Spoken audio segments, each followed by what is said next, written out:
7h15, on est en direct et vous êtes bien en notre compagnie ce matin sur votre chaîne d'information régionale. Bon réveil à toutes et à tous, bon appétit si vous prenez votre petit déjeuner. 7h15 en ce mardi 20 février, l'heure de démarrer ce journal. Une journée nuageuse et humide, malheureusement partout dans la région. Encore un peu de patience car le soleil, certes, le froid également, mais le soleil surtout est annoncé dès demain jusqu'en fin de semaine. De belles prévisions météo à terme. Aujourd'hui, on n'échappera tout de même pas aux pluies. Du littoral jusqu'à la métropole lilloise, mais l'amélioration est prévue par l'Est dès cet après-midi avec le retour progressif d'un temps sec. Puis du soleil, je vous le disais, pour le reste de cette semaine. Aujourd'hui, des températures de saison de 5 à 6 degrés pour les maximales. On en reparle avec les prévisions complètes après ce journal. L'information à la une d'abord, l'audience du tribunal de commerce de Lille hier dans l'affaire opposant le LOSC et son ancien entraîneur, l'Argentin Marcelo Bielsa. Ce dernier réclame donc 18 millions d'euros d'indemnité suite à son licenciement en décembre dernier. Le tribunal a mis son verdict en délibéré au 5 mars prochain, mais il semblerait tout de même que le procureur soit du côté du LOSC. Selon les avocats, il aurait demandé qu'aucune sanction ne soit prise contre le club lillois. De son côté donc en réponse, Marcelo Bielsa aurait proposé une médiation, une entente à l'amiable entre les deux clubs, refusée hier par le LOSC. L'affaire pas encore terminé. Explication avec les avocats hier au micro d'Alexis Tessier. Je trouve ce genre de demande parfaitement scandaleuse. Vous avez 128 salariés qui sont tenus en suspens par la démarche égoïste d'un homme qui prend tout le monde en otage en assignant devant le tribunal de commerce alors qu'il n'a rien dans son dossier. Il doit prouver que nous sommes en état de cessation des paiements. Il n'a rien, pas une pièce pour le prouver. Simplement des articles de la presse qu'il nourrit lui-même. C'est-à-dire qu'il donne des interviews disant que nous sommes en difficulté et il s'en sert comme pièce devant la juridiction. Ça n'est pas sérieux. Nous n'avions même pas à démontrer la bonne santé financière et pourtant, mon confrère et moi l'avons démontré. Nous avons fait au-delà de ce que nous devions faire. Autre info judiciaire, à Boulogne, le début du procès du corbeau de l'Institut Callot de Berck-sur-Mer. Depuis plusieurs mois, l'établissement recevait régulièrement des messages d'insultes et de menaces. La responsable a finalement été interpellée la semaine dernière et a reconnu les faits. Cette femme aurait subi une rupture douloureuse quelques mois avant d'entamer ses messages, a précisé hier son avocate, maître Marie-Alice Fasquelle-Leonetti. Cette rupture aurait apparemment marqué durement l'accusé, déjà par une importante perte de poids et par sa décision de passer à l'acte. Hier, devant le tribunal correctionnel de Boulogne, la défense a requis une expertise psychologique et psychiatrique, ce qui va être fait avant la suite du procès. La reprise est prévue le 17 mai prochain. Explication au micro de Corentin Escaillé.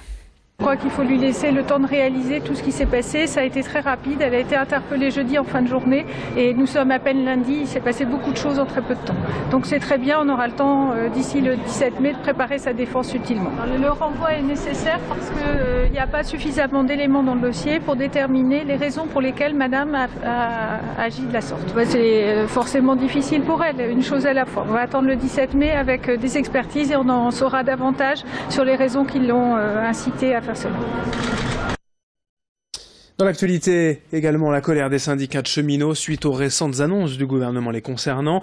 Et il y a 3 raisons à cela. D'abord, sur le plan national, l'État envisagerait donc de supprimer le statut de cheminot qui octroie notamment la retraite à 50 ans pour les conducteurs et à 55 ans pour les travailleurs sédentaires. Cette réforme serait vécue comme un drame par la CGT. Autre revendication dans la région, le président des Hauts-de-France, Xavier Bertrand, veut donc ouvrir les lignes ferroviaires à la concurrence, ce qui n'arrangerait rien selon la CGT. Enfin, au niveau local, la CGT dénonce la suppression de postes de guichets dans les gares. Explication quant à cette concurrence envisagée par le président des Hauts-de-France. L'avis de la CGT au micro de Xavier Silly. On nous a mis en avant l'ouverture à la concurrence lors du fret. On voit que depuis que le fret il a été ouvert à la concurrence, on a divisé par au moins 10 le nombre de trains de fret ferroviaire transportés sur les réseaux, tout opérateur confondu, donc même avec la SNCF y compris, mais les autres opérateurs. Et on voit aussi, regardez en Angleterre, les conséquences de l'ouverture du prix de la privatisation du système ferroviaire. Aujourd'hui, même les Anglais, qui ont une politique fortement liée sur le privé, ils reviennent quand même à une nationalisation de leur système ferré parce qu'ils se rendent bien compte que le système ferré est un système effectivement qui coûte et qui ne peut pas gagner tout le temps de l'argent et donc il a besoin d'être pris en charge par la collectivité et notamment l'État. Face à ces revendications, la CGT appelle à la mobilisation des cheminots. Une journée de grève est d'ores et déjà prévue le 22 mars prochain. On en reparlera. On enchaîne dans ce journal avec plusieurs infos. En bref, notamment cette pétition en ligne intitulée « Non au cirque avec animaux » à Roubaix, déjà près de 15 000 signataires en 2 jours, adressée au maire Guillaume Delbarre. Elle lui demande d'interdire les cirques avec animaux, en ligne sur mesopinions.com. Un drame ce week-end à Dunkerque. Un jeune homme de 21 ans est mort samedi midi à l'hôpital après une mauvaise chute survenue la veille dans un parc de trampolines. La victime se serait gravement blessée à la réception d'un seau dans un bassin pourtant rempli de blocs de mousse.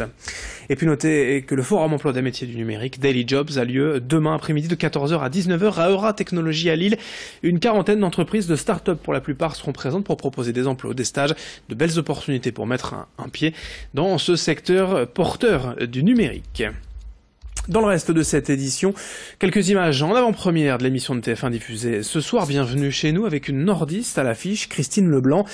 Elle a accueilli chez elle en juin dernier les caméras et fait partie des 4 propriétaires de chambres d'hôtes qui vont se juger et se noter pendant une semaine. Accueil, propreté, ambiance, décoration, repas.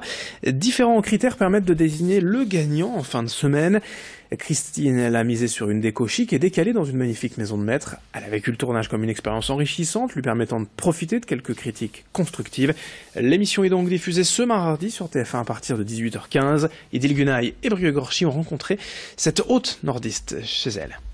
Chez les hôtes, on arrive le midi à peu près, donc il y a une interview dans la voiture où on nous fait découvrir par une phrase un peu intrigante, on nous demande de nous dire chez qui vous pensez être. Alors on ne connaît pas du tout les autres participants, en tout cas pour la première maison. C'est-à-dire le premier jour se déroule l'activité dans l'après-midi, le soir il y a le dîner, et le lendemain petit déjeuner, et puis après on note, on commente, etc. Et puis le midi, on est de nouveau libre pour repartir. Alors on peut rester sur place et visiter, rentrer chez soi ou partir vers la destination suivante. On termine avec un peu de sport. D'abord en Ligue 2 hier soir, la belle victoire 2-1 à l'arraché du RC Lens à Quevilly-Rouen. Longtemps mené 1-0, les Lensois se sont battus jusqu'au bout et ont marqué dans le temps additionnel pour amener une victoire précieuse. Lens est désormais 14e. Et puis notez aussi que l'USLD s'est séparé de son entraîneur Didier Santini hier matin, en cause notamment la défaite du week-end dernier face à Béziers. Une de trop pour le président du club, Jean-Pierre Swarneck. 7h22 en direct sur votre chaîne d'information régionale. À suivre vos prévisions météo et le retour de l'actualité locale, c'est tous les quarts d'heure dès 7h30, une prochaine édition. Très belle journée à toutes et à tous en notre compagnie, bien sûr.